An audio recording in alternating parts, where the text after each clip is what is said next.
Thank you very much.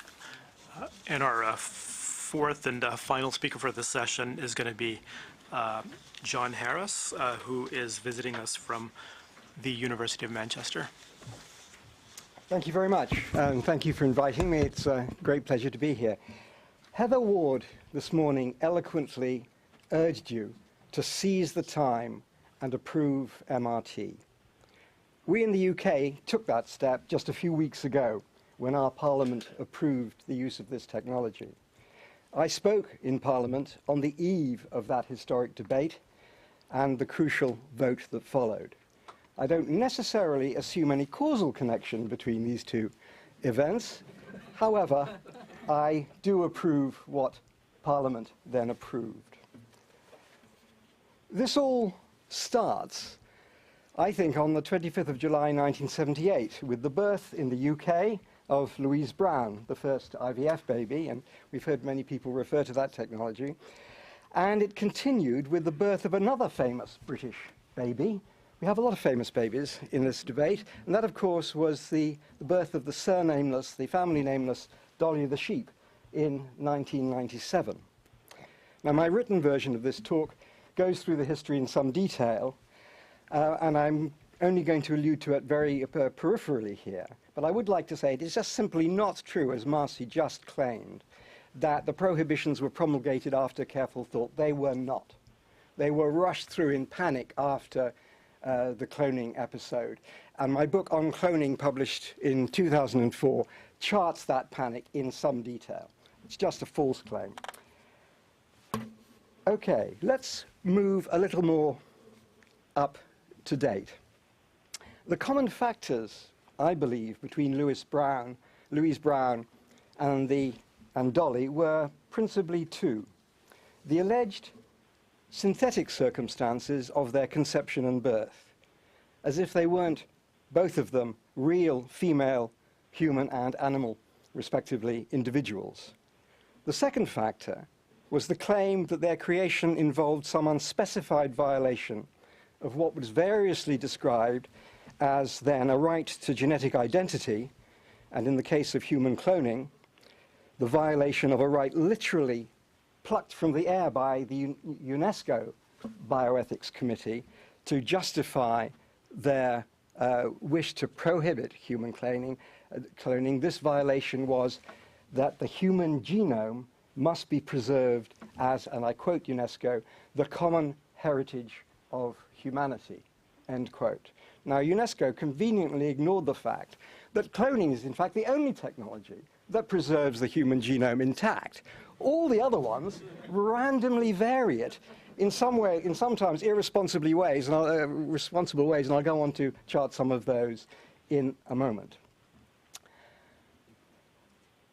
So, bringing this debate up to date, we should note, by the way, in passing, that the recent flurry of papers on a variant technology in Nature and Science, which some of you have followed on CRISPR and other technologies, are not actually relevant to the UK context, as we've heard from Hugh Whittle and others, because we have, for a very long time, had a regulatory body, the HFEA, in place, which has to license the insertion in the human embryo of any DNA and the insertion of that embryo in a woman. And without that license, this just cannot happen in the UK. And in the case, as you've also heard, of mitochondrial transfer, Parliament had to intervene because of the ill-considered one-line act that was rushed through following the birth of Dolly, prohibiting human cloning.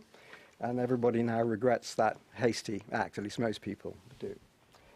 Unfortunately, though, objections continue regardless of the evidence. And one of those objections concerns the appropriate standards of safety and efficacy. And we should note that, well, I'll come back to these standards in a moment. Before that, just affirming something that has also been said earlier in the debate, mitochondrial disease can be very serious, but we don't prevent people who have such diseases from reproducing without the aid of MRT, with known serious consequences which are in the germline. Why then would we use oppositions to the germline to justify banning that technology, but not permitting reproduction without the benefit of that technology? Normal sexual reproduction affects the germline every time. It's a very dangerous activity indeed, and one that is often described, certainly by me, as a genetic lottery. Human reproduction standardly involves genes being recklessly combined, sometimes literally, but always figuratively in the dark, with unforeseeable consequences for the resulting children and generations. Every year, an estimated 7.9 million children globally, 6% of the total birth worldwide, are born with a serious birth defect of genetic or partially genetic origin. Hundreds of thousands more are born with serious birth defects of post-conception origin, including maternal exposure to environmental agents, and so on. It seems to me very doubtful that natural sexual reproduction, with its risk of sexually transmitted diseases, its high abnormality rate in the resulting children, and its gross inefficiency in terms of the death and destruction of embryos, 80%, somewhere between a 60% and 80% failure rate in reproduction. That means that for every live birth, 3 or 5 early embryos are lost. It costs, if you like. Everybody sitting in this room has cost the lives of between 3 and 5 embryos that had to die as part of that natural process in order that we were born. I don't think sexual reproduction would ever have been approved if it had been invented as a reproductive technology rather than simply evolved as part of our found, as it were, biological nature. Of course, this is not a reason to add insult to injury, but it puts the peril of an uncharted, a so-called uncharted future posed by this technology into some perspective. We have always to decide, we humans, and in democracies it's always we. It's not just a group like this, or it's not just Parliament or the Senate or the House of Representatives. It is always the citizenry in a democracy. We always have to decide not what is safe, but what's safe enough, given the balance of risks and benefits. And of course, the risks worth taking are relative to the benefits. We use hugely risky therapies in cancer, hugely toxic substances, which we would never use in non-cancer patients. Why? Because they have less to lose. And all decisions are relative to the combination of risks and benefits. As I said in another context recently, it's worth reminding ourselves that uncertainty is the defining feature of knowledge-intensive societies and implies quite obviously to any procedure contemplated in humans for the first time. If impractically high precautionary thresholds were decisive, we would not have vaccines, nor IVF, nor indeed any other advance. Nothing is entirely safe. We have to decide, always, what's safe enough given the balance of risks and benefits. And sometimes, as I believe in this case, this decision must be left to those who wish to use the procedure and on whom and whose children the risk falls.